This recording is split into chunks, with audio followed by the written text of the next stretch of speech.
गाते हैं। शनिवार के व्रत की तुमको कथा सुनाते हैं, व्रत कथा सुनाते हैं।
आओ तुम्हें बताते हैं, आओ तुम्हें सुनाते हैं। शनिवार के व्रत की तुमको कथा सुनाते हैं, व्रत कथा सुनाते हैं। तेरी जय हो शनि भगवान, भक्तों का रखते ध्यान। तेरी जय हो शनि भगवान, भक्तों का रखते ध्यान।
विक्रमादित्य तभी तरकीब लगाते हैं, तभी तरकीब लगाते हैं।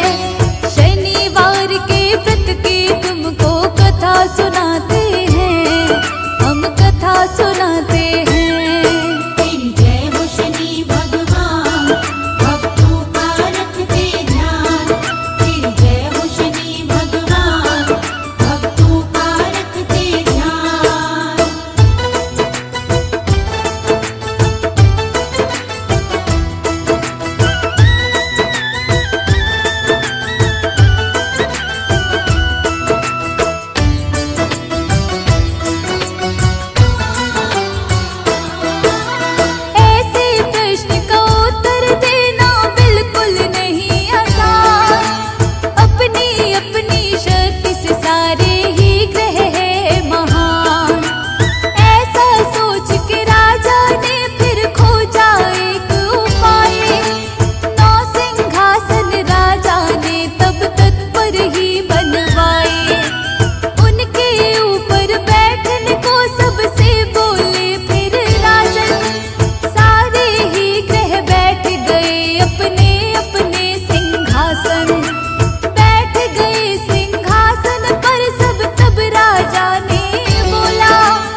पर मैं आ जाऊं उसका नरक करूं जीवन।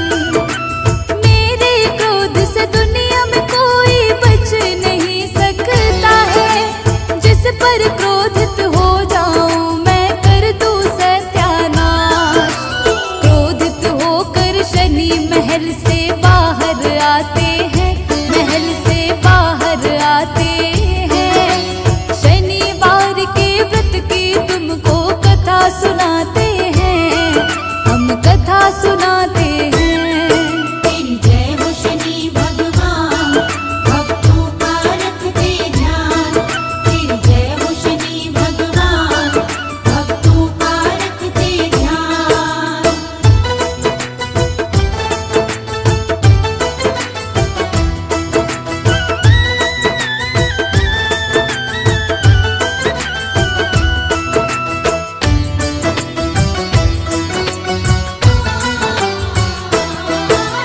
थोड़े दिनों के बाद ही राजा का बुरा समय आया।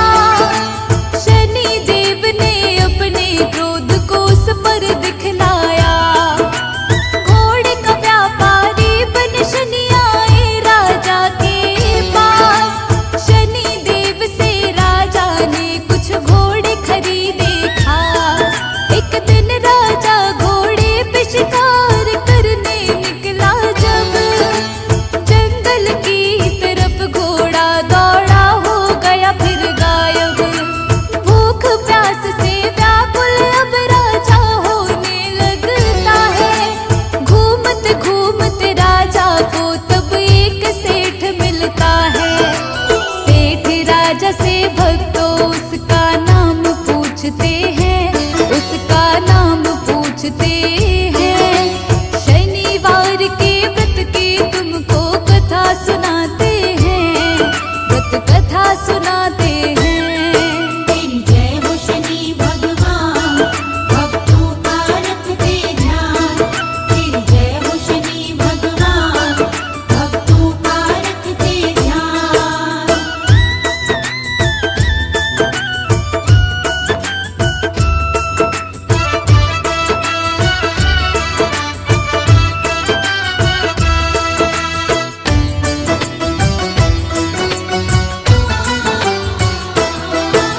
सेठ को राजा ने तब अपना विका नाम बताया। सेठ विका को फिर भक्तों अपने घर लेकर आया। सेठ के घर आकर के विका ने अद्भुत दृश्य था देखा। एक हीरे का हार खूंटी को उसने निगलते देखा। चोरी के इल्जाम में सेठ ने जेल में भिजवाया। राजा ने विका के हाथ और पैर को कटवाया। इसके बाद विका को नगर के फेंक दिया बाहर। एक तेली की उसी समय विका पर पड़ी नजर। तेली विका को अपनी गाड़ी